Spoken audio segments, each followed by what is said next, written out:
Like, can we stop traumatizing these drivers? There's gotta be a better way.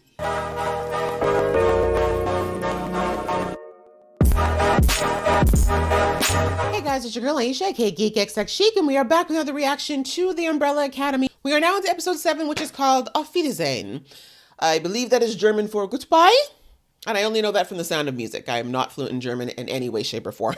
In the last episode, which was named Marigold, we found out that this was a term that Harlan used to kind of describe this song of sounds that he became privy to once his powers were given to him via Victor. And he was helping Victor to basically get those powers back because he didn't really know how to fully control them. He'd hurt people accidentally with them. And honestly, he knew that his continuing to have them was really a danger, not only to himself, but to everybody else. It was a rough ride for Victor, but eventually he has his powers back. They're all back to him, but we see that Allison unfortunately found out at the end of it all that Victor was indirectly responsible for taking out all the moms. And because Allison is just in a very dark and terrible place right now, she's in a blaming mode. And so Victor is Harlan's just somebody else she can channel that rage towards rather than actually just deal with the fact that she's grieving. So we see that in the end, she turned him over to the Sparrows because they said that that's what they wanted in exchange for their help to take care of this Kugelblitz situation. So Victor was not conscious for this. I'm fairly certain that when he wakes up, he's going to be very pissed about it. He's been trying to be very patient with Allison, but I think this is going to be a line that even Allison's going to have a hard time coming back from. This is now 2 siblings that she's crossed in that way. And other than that, we lost poor Stanley, potentially. I'm hoping that there's a way to bring everybody back, but Stanley was taken by the Kugelblitz after a whole episode of Diego and Lila looking for him. But in their looking for him, they discovered that there's a hallway behind that creepy door that we saw a few episodes ago, and that it leads to some weird kind of alternate dimension, it seems like. And there was something very scary behind that door, but thankfully got stopped as soon as it got back to the real world. But this makes me think that a couple episodes ago, we heard Pogo talk about this other side that was being referred to by their father. And there's a possibility that this other side is maybe someplace that they traveled through this corridor, potentially, or might be a version of it. I'm also wondering if it has anything to do with that secret order of this white buffalo that we saw meet last season as well, or if it's someplace that even Klaus is able to get to, because we now know that he's able to walk into some sort of alternate dimension or purgatory when he dies. So there's a lot of things that are in the air now, a lot of question marks that hopefully is all going to start coming together a little bit more in this episode now that we've kind of gotten the Harlan storyline closed up and Victor is now whole again. So I'm ready to jump into this episode. But before I do, if it's your first time on my channel, welcome. Thank you so much for coming. I do reactions here to shows like these. So if you like that and you like watching me, I'd appreciate it if you went ahead and hit that subscribe button and join the family. We're on a march to 10K. Would love to have you there. And also hit the like button if you like what you're seeing. It helps a girl out with being seen. And leave comments below. I love engaging with you guys and really hearing what you got to say. And the same goes for those of you who've been here before. Welcome back. Thank you so much for coming back. All right, let's get into the episode right about now. You're not looking so good, Lila. Oh, yeah. She needed to see what her mom did to her. And we wonder why Lila's crazy. It's probably not good to see her death over and over again. Especially by the woman that you kind of knew to be your mom. We can drop you off in any time period. Fine. West Berlin, 1989. That's very specific. Ah, I remember when this was all over the news. I was way too young to understand the significance, but looking back now, it's a crazy time. Oh, is that her mom's sigil? Normal isn't meant for girls like us. And remember, trust no one except for me. XO. Wow. Mom. The twistedness of that letter. But I understand, though. That's the only mom Lila really knew. Okay. Lila decided to go through a punk rock era. Why not? You stole Stanley from 89? Here I thought it was someone at the commission. Damn, well, you can't exactly go back. She must have had arms of steel.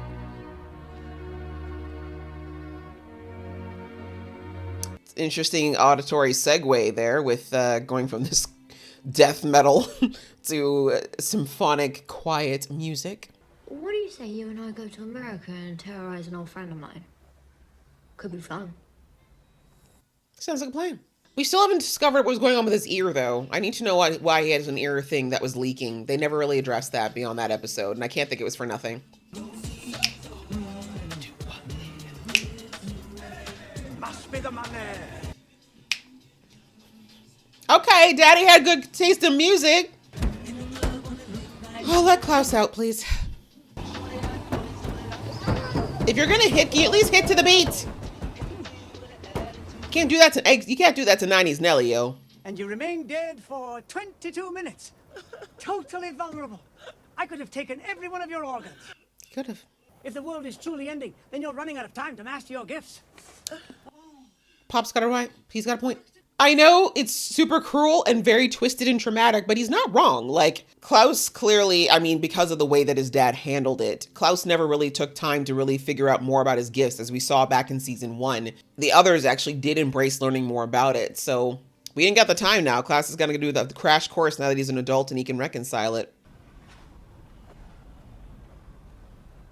You're a good man, Luther. I wouldn't have talked to her for a while. Find you someone to talk to. I'm fine. You're the one having an identity crisis. Oh, really? It's fine what you call what you did to me at the hotel. Right?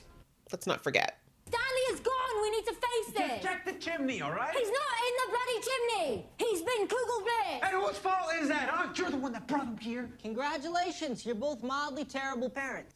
Right. So, I come back here and find that you two sentient STDs have actually been in there. Ah! Leading to oblivion. That is a new insult. I'm going to use that the next time I dislike someone. Sentient STD. I didn't get this by giving a mummy a hand job. Ew.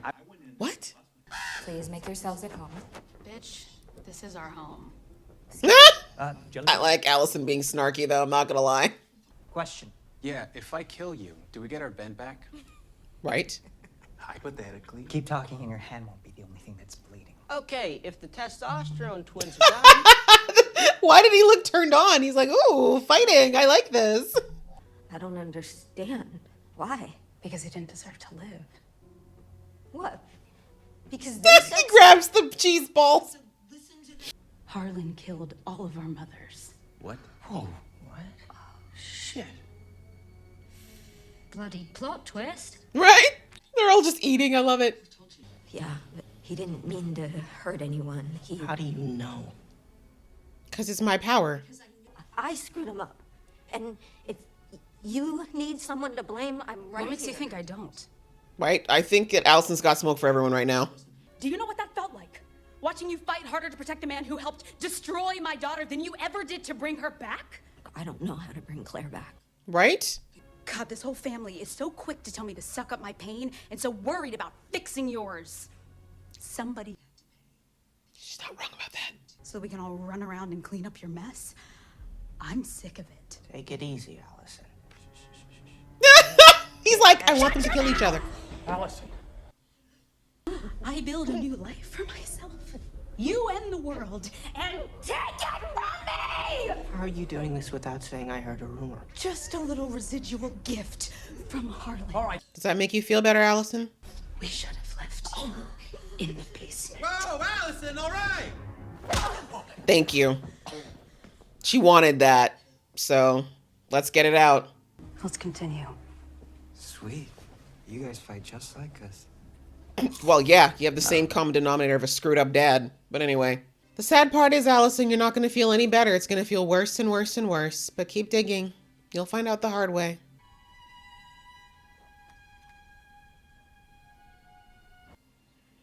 It's complicated. Allison crossed the line, but we have to admit that back in season 1, Victor did a lot of line crossing too. That's why this family kind of works. They all kind of do really jacked up stuff to each other. But they also know that it's because they're founded in jacked upness.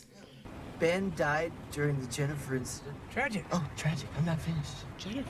You dropped your daughter. Oh, so that was Ben's... I see. What I'm saying is, you were a terrible father. Newsflash! Pick that up. Thank you. I kind of like this dad. I like this version of him. I really do. The drugs actually helped. I can't control how long I'm dead. It's just one of those mystery of life things. It's not. Nonsense. Dying well telling is you. a skill like any other. You simply need the right coach. Yes. I trust you. His face. I love Bob Shan. I do. He's so cool. Just so you know, I have the hand-eye coordination of a drunk. Because you haven't practiced. No.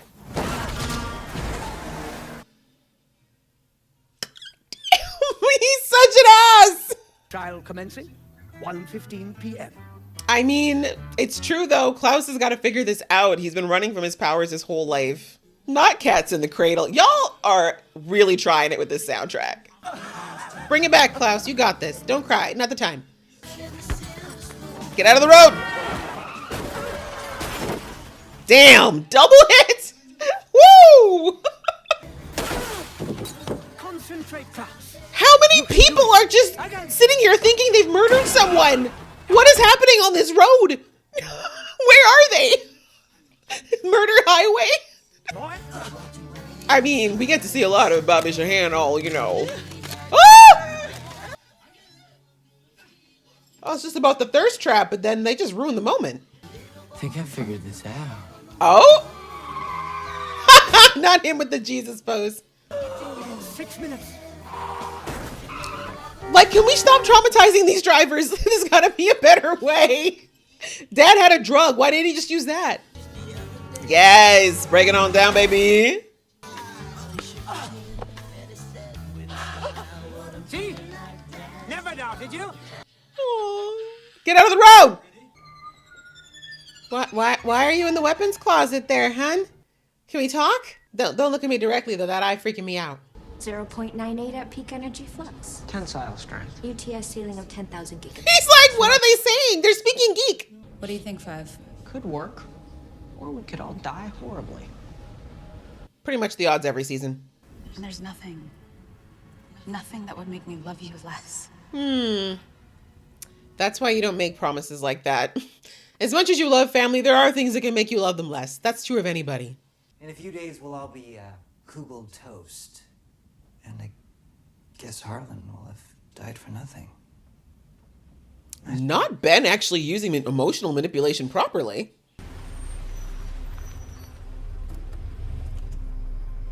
Oh no, not back to the trauma, but he does need to figure out what this ghost talking thing. I can't think it was just about talking. Like, we know we can channel them too, but there's got to be more. You lost something vital here. It's time you take it back. So true. You lost your power. You gave it up to your dad and became a mess. Even though this is obviously to save the world and stuff, he's not wrong. You need to take your power back, and you're the only one who can do it. This is really deep, y'all. Like, the message around trauma and how to deal with some of it, not all of it, some of it is very real here. You know, I thought killing Harlan would make me feel better. Or worse. You feel nothing. Jesus, just something. Well, maybe if you stop drinking, you'd actually feel something.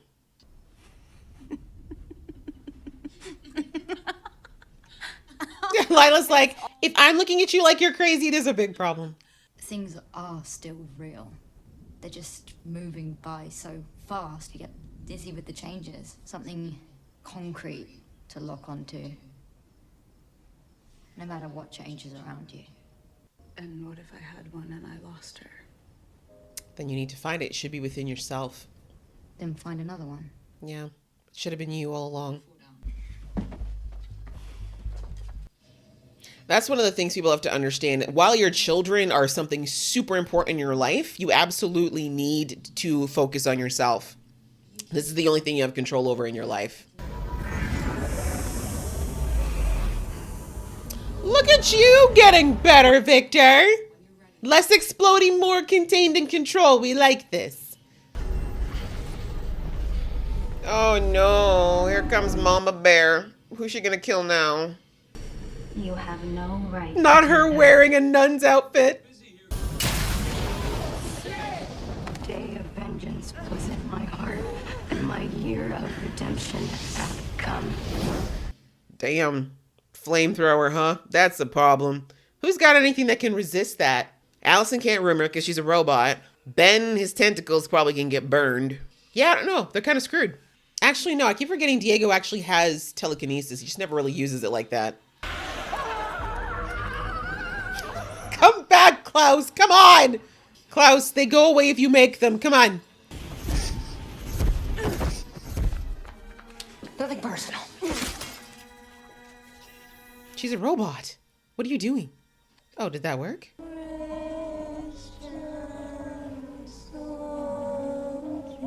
Huh? Oh, we're Christian soldiers? Wait, see what I mean? There's human elements to this Kugelblitz. People are like not looking, why does this thing have emotions? Kugelblitz is supposed to be an anomalous thing. Why does it care about redemption and revenge? You're afraid of failure, so you refuse to even try. Because you'd rather quit than disappoint. Disappoint who? Me. It's true, Klaus. It was no accident. I made you children feel small, confused about your own powers, so that I could control you. Why would you do that? Hello? Never mind that now. So that they didn't do things like give them drugs and keep them sedated. It's these spirits that should fear you. How do I fight them? I don't know, but I believe with all of my heart that you do. Not Papa being a real Papa. Okay, fine. I'll do it. And what's interesting is that it just shows that the kids are so different because Klaus is the kind of person who needs soft encouragement to do better, whereas some of the other kids responded just fine to the way their dad was before. I mean, less the emotional disconnection.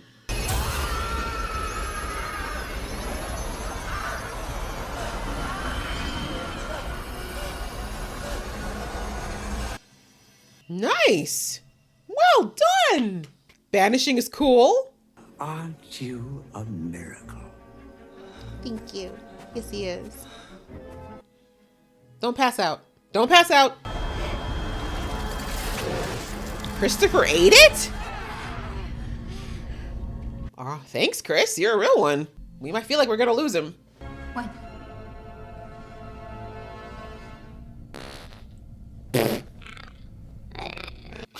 Is that a fake out? Wait! I think it's too soon. And is Christopher gonna have to sit with a kugel inside him forever? Come on, guys. This is way too soon. But I guess they did stop potentially some people for dying for this wave. I really like the fact that Diego is taking losing fingers as well as he is. And I'd like to see it with you. Oh, Luther's serious. He's like, listen, you don't seem to have a problem with this whole hairy ape thing I got going on right now, and that's very hard to find, okay? So I'm not gonna waste this opportunity. On one knee. Oh, look at you, you big sap. Sloan. Sloan, who I don't even know your middle or last name or anything really about you because I've known you for 5 days. Will you please marry me? Luther deserves some happiness, so this makes him happy. Do you know why I brought him to you?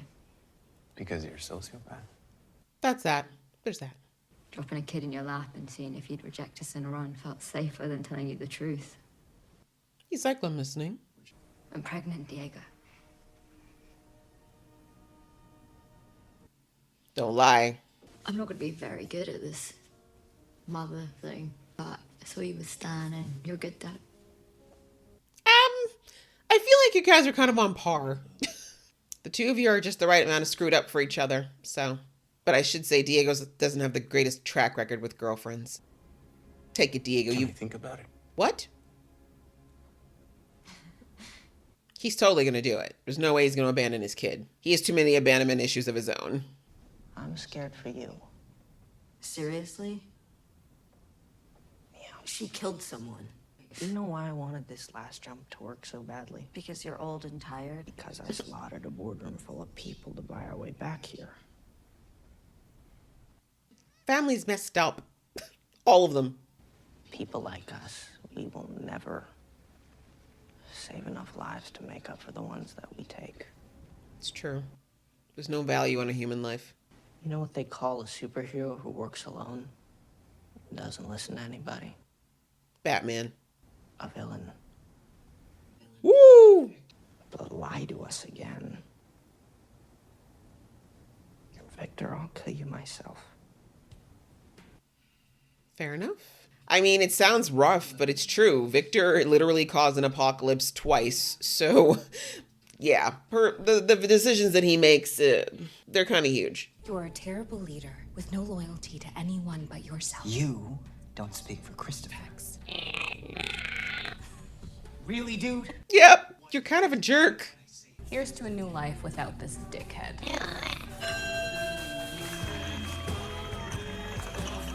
Why would you do that? Vibration, you idiot! Oh, you're dummy. This is why you were not the primary academy. It's going to be okay. Faye! I'm going to help you. Just no, you're gone, Faye. And I liked you. We gotta get out! Like Ben! Aw.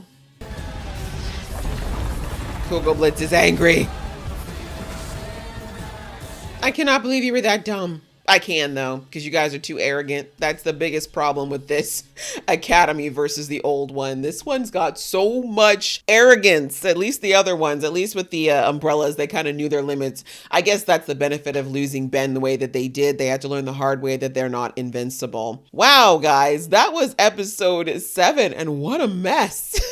It's quite frankly, what a mess. Oh, wow. Takeaways. I guess we need to talk about Allison really quick here. So we thankfully got to the whole Victor finding out about Harlan thing pretty quickly. I wasn't sure if they were going to drag this out a little bit or not, but I'm glad that they didn't. It's a very messy situation, this whole thing with Allison. I've said this in the last couple of episodes.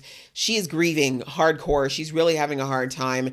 And when someone's in this space and they don't know the proper way to deal or channel those emotions, they're going to lash out at the people closest to them. And that's what Allison's doing.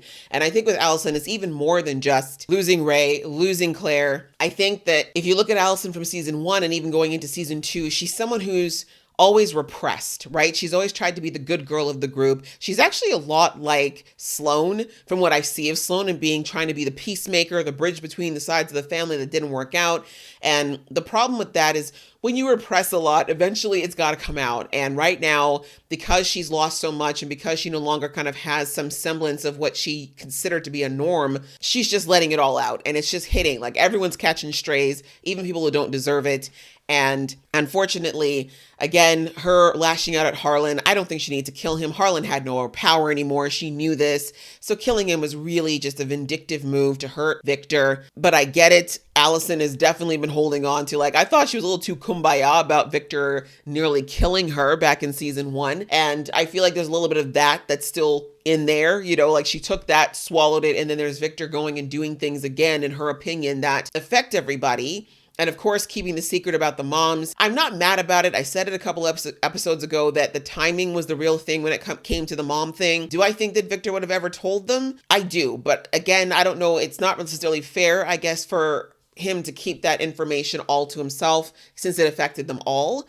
And so I see both sides of it, honestly. Like I said, with the timing of everything, the Kugelblitz needing to be dealt with, I get why he didn't want to drop that bomb on top of everything else. But at the same time, as 5 brought out in that really great conversation near the end there, Victor's got to stop thinking that they can do whatever they want because, you know, in the back of Victor's mind, and this has been since Victor was a kid, if you remember back in season 1, that Victor was killing nannies and doing whatever, Victor feels like he has the right to make unilateral decisions, and even if they're very damaging or hurtful. And it's kind of funny that now that I think about that, Victor was kind of hypocritical, being like, Allison killed someone. How can you be so? It's like, yeah, are you forgetting that you killed like 50 nannies back when you were like 6? I mean, I don't know, maybe he did forget, but like, you have got a body count there yourself, Victor. Like, everyone in that family has killed somebody at some point. And I mean, yes, sometimes it's been in self-defense, but as I said, if we're talking about just killing people for no reason at all, Victor's got a little bit of blood in the ledger himself. So, but still, I know what he was cutting at. I think he felt like he's at a point where we're supposed to be more peaceful. And we heard him say in that argument, hey, Allison, I was there for you when you were upset and this is the way you're paying me. But Allison's kind of like, yeah, but then you went and you did kind of what you've done in the past, and when that happens, it's had negative repercussions. Again, not intentionally for the most part, but it's hurt people over and over again. So there was valid points brought up by Allison, but the execution was all wrong. And I don't think that deep down she really means to hurt Victor, but she's just so hurt. She's so full of anger and so full of pain. And I really like that conversation that her and Lila had, because I think Lila was the right person to give that one too, because Lila doesn't have that history with her. Lila doesn't have anything to give, to lose or to gain by talking to Allison like this. So I think that's why the advice drilled a bit more than it would have if it come from anybody else. But calling what she's going through the spins, I think they did a great job with the illusion of saying that, oh, like when you time travel, you get disoriented because everything's moving so fast. It's like a very good metaphor for what happens in life when we have some horrible things happen to us. It knocks us off our sense of balance, right? We lose it for a while. And that's really what grief is it's almost yes, you're missing the person that you've lost or the thing that you've lost, but depending on how big the trauma is that we go through, we might actually lose our sense of center. And when that happens, we just kind of spin out, right? Like we're all over the place. Allison was just trying to feel something: guilt, anger, happiness, sadness. Like she's getting to a place of being like indifferent and numb, and it's not even true numbness. Like I believe what Lila said, and she's just overwhelmed. But I'm hoping Lila got through to her with saying, you need to find your focal point. You need to find your center. You need to find what's real to you, and you need to hold on to that no matter what happens around you, because you can't control the world around you. I love that they brought that in there. That's definitely going to be Allison's work, I think, for the rest of this season. Hopefully she's able to find it before it's too late, but I'm glad we kind of dealt with that, because Allison was spinning out and it was getting to the point where it's getting dangerous even for the group. And obviously we don't want her to get to a point where even her family no longer feels like they can interact with her. But again, like I said, this family is so messed up that if there's anybody who can get over all this kind of stuff, it's them. And I like that, again, that Five said at the end around, we can't do the body count game, we can't do the morality game, because unfortunately we've all done things because of our powers, because of who we are, that most people would say are morally unforgivable. But we have to just do the best that we can and do what we think we need to in order to survive. And I love that he brought out, I completely forgot last season that he had to kill that boardroom full of people to save his family, right? Was that wrong? Absolutely. Was it what he felt like he had to do? Did he prioritize his family? Which I'd say that's probably Five's problem, is that his anchor is very much in his family. But anyway, that's what he cares about. Fighting for the people he loves is Five's core value. So that's why he could justify what he was doing. But that actually brings it against that last thing where he said to Victor that a superhero who acts on their own and doesn't listen to anybody is a villain. A villain is the superhero of their own story. This is like an addendum to that, right? To say that this is why they become a villain, is because they stop caring about how their decisions affect other people. And it's true, right? So I hope Victor heard what he was trying to say. I mean, the threat at the end was probably a little too much, but I feel like Victor sometimes needs that shake, because he does get a little, like I said, I think at the back of his head since he was a child, he's felt like he's got the power to do whatever he wants, because he is kind of the most powerful out of all of them, and he has the ability to quite literally end everything. And I still think the Kugelblitz is associated with him. The fact that the mother kept saying things around not only religion, but just referring to emotions when talking about the Kugelblitz, I just don't think it's just this non-sentient energy. Like, I do think there's more attached to it, but we'll have to see. Maybe my theory is wrong, but I just feel like it's more of it's a link to something or someone, possibly Victor again, because like I said, Victor has been the cause of the end of the world twice, so it might be yet again, but again, this time not necessarily directly done by him in a way that he knows about anyhow. Other than that, we had a lot on Klaus this episode. I really like seeing Klaus actually get mastery over his ability, not just the resurrection, but also the ghost thing. I said this in season 1, that Klaus is probably the one out of all of them that gave up on his powers very early. Like, I'm not even sure what he did in the Umbrella Academy before, when they were still like a formed group. I think he was trained and he went through everything, but I'm like, what does he do? Because he doesn't really, like, I mean, outside of possibly knowing how to fight, which I'm assuming all of them learned, I'm like, I don't know what Klaus did, because the ghost thing, he would just be able to see them, but as we saw, he would self-medicate so that he wouldn't have to see them. And then in season 1, when Ben got in there and used Klaus's body, that was the first time he'd ever done that. So I was like, what exactly does Klaus do? But I get it. Like, the trauma he experienced as a child very much blocked him from being able to develop his powers. He became scared of them. And I also feel like it was a little teeny bit of rebellion on his part too, against what his father put him through. And now he's to the point where I love, like, Dad, I like this version of the dad. He's still a jerk, but he's a little bit more humbled.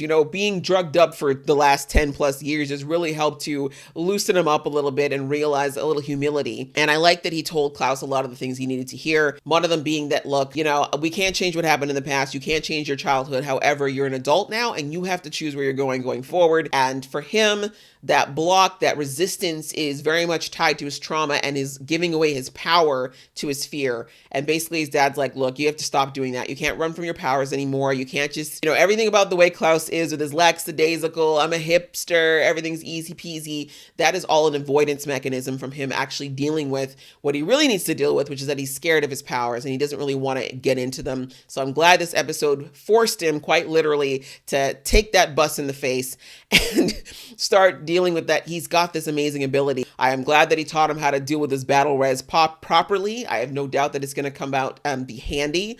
It kind of reminds me of last season with 5 learning, remember, Dad, once again. I love that even through all these ages, their father is still helping them, even though they don't want they don't want to accept that. With 5, him teaching 5 to go back just a few seconds rather than going back years. Not much to say about Luther getting engaged. Good for him. Like I said, I get it. End of the world. Found someone who doesn't mind that he's got an 8 body. That's kind of once in a lifetime thing. And then with the with the sparrows at the end, the I'm not finished with them yet situation. I'm curious about that. I have no doubt that their father definitely did something or said something to Ben. We know that their dad's not the kind of guy that doesn't have a backup plan, but I do wonder whether or not Ben was bluffing or if it's something where the dad's actually playing Ben to make sure Ben can never get control of him again, if that makes sense. But yes, the end, how they, oh my God, I cannot believe how dumb she was to set a vibration off to have poor Chris lose the containment of the Kugelblitz. But here we are. Oh, and also the other thing about Ben I thought was interesting they brought out this episode was they said that he died in the whatever incident, Jennifer incident, I think they said,